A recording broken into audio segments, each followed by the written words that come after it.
si el primer ministro envió el oficio al Congreso comunicándoles que mañana, es decir, el sábado 5, pretendía ir con el gabinete a solicitar el voto de confianza, es decir, a presentar las políticas de su gobierno, que algo las adelantó al final de esta entrevista, y solicitar el voto de confianza.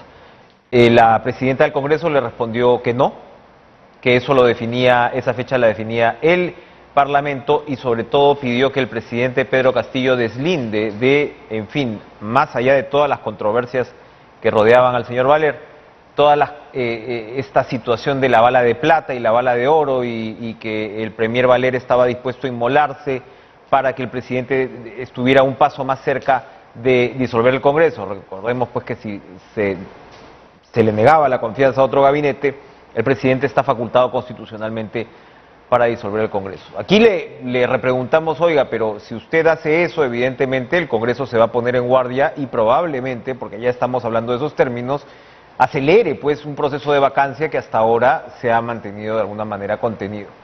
Y bueno, así avanzó este intenso viernes. 3 ministros, si no estoy mal, demandaron prácticamente la renuncia de Héctor Valer, 3 ministros que pertenecen a su gabinete, y en la noche el presidente Pedro Castillo, hacia el final de la tarde, en realidad a las 6:30 de la tarde, comunicó la reestructuración, la recomposición, se ha referido él, del gabinete, ha fustigado al Congreso, ha fustigado a los exministros, sin llamarlos por nombre, claramente se refería a Mirta Vázquez, Avelino Guillén, y podríamos añadir esa lista al señor Carlos Jaico por haber denunciado lo que para ellos es un gabinete en la sombra.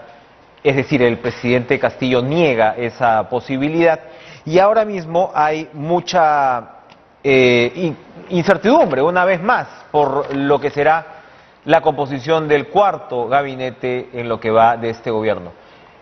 Vamos, por supuesto, a recoger las impresiones de los congresistas. Ahora mismo no hay, como digo, tensiones, hay cartas puestas sobre la mesa, aliados de un lado, grupos políticos de oposición que le piden y le reclaman al presidente otro tipo de acciones.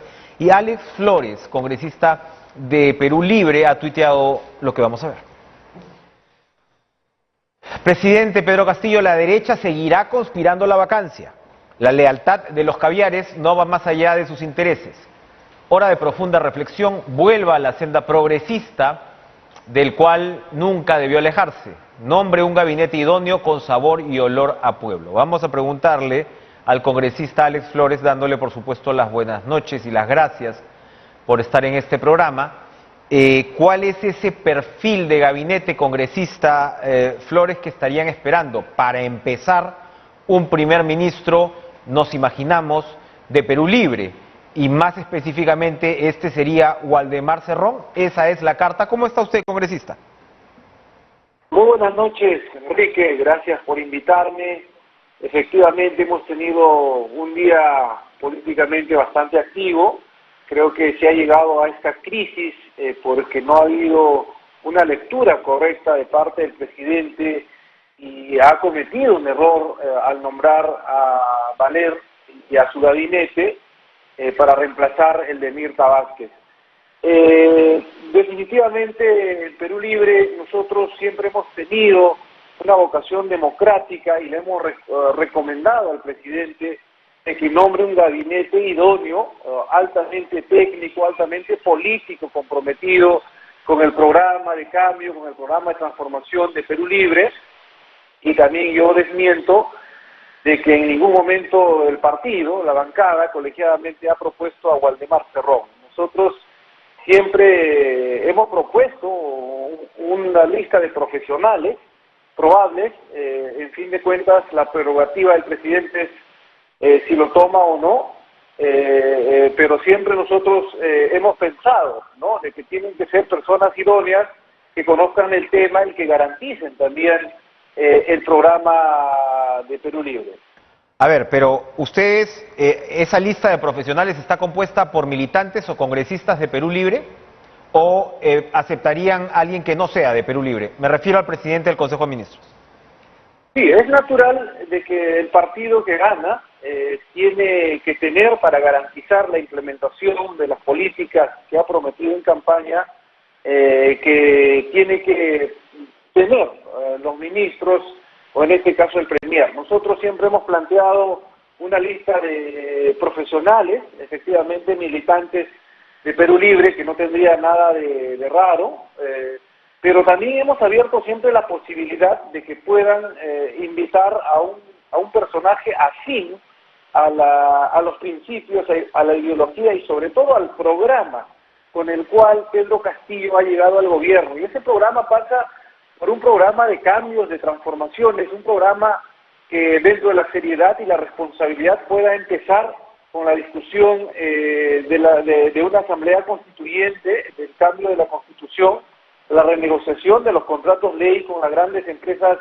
transnacionales extractivas, de que se implemente el ingreso libre a las universidades, de que se dote mayor presupuesto para la educación, para la salud. Bien. De tal manera que nosotros nunca nos hemos cerrado, siempre hemos tenido esa vocación democrática y vamos a continuar teniéndola. Cuénteme, ¿Roberto Sánchez encaja en ese perfil, el titular de Mincetur, presidente por añadidura de Juntos por el Perú, o no está en ese perfil que usted describe? Como le digo, nosotros somos principistas. Si el presidente lo considera así y si Roberto Sánchez se alinea con el programa de Perú Libre por la cual ha votado el pueblo, el Perú, la mayoría, con la cual ha ganado el gobierno, por supuesto nosotros no tenemos ningún problema. Nosotros siempre hemos pedido de que se garantice el programa, porque hay que entender de que el Perú, el país, necesita urgente un giro en el modelo económico, social, que lamentablemente nos ha llevado a esta crisis económica, a esta crisis social y efecto de ellos también esta crisis política en la cual nos encontramos lamentablemente en estos momentos. A ver, pero hay digamos un principio, vamos a ser redundantes, principista, ¿no? Hay un tema principista, como usted lo señala, del cumplimiento del programa, y hay también un principio de realidad política. Entonces, hoy escuchábamos a la presidenta del Congreso rematar su intervención advirtiendo que ellos no permitirían que el Perú tenga un gobierno comunista. Muchos calificarían el plan originario de Perú Libre como un plan comunista. Usted me puede decir que no, pero bueno, en principio el ideario pues que fue presentado por Vladimir Cerrón contenía puntos que probablemente podrían alimentar esa oposición, si queremos llamarla así, de derecha o de extrema derecha. ¿Qué dice al respecto? Para empezar, el plan de Perú Libre no consigna una sola palabra que se refiera al comunismo. No es comunista. Se refiere al socialismo, pero hay digamos, mucho por interpretar ahí. Hay una diferencia conceptual muy grande entre comunismo y socialismo. Yo creo que es un fantasma que la derecha esgrime sin razón, sin fundamento, porque desde un inicio han tenido un plan con esa conspiración de querer buscar la vacancia, y en este caso el plan originario de Perú Libre contempla simplemente de que se haga una reforma profunda en cuanto a la salud, a la educación. Queremos... Pero eso pueden hacerlo sin un militante de Perú Libre, ¿no? Digo. Por ello es que nosotros hemos abierto y yo le he manifestado de que nosotros no nos cerramos. Ya. Y hay un personaje idóneo afín a estas ideas que cumpla este programa, por supuesto tendrá todo el apoyo nuestro, como lo hemos estado manifestando hasta la actualidad. De tal manera... Dale, sí.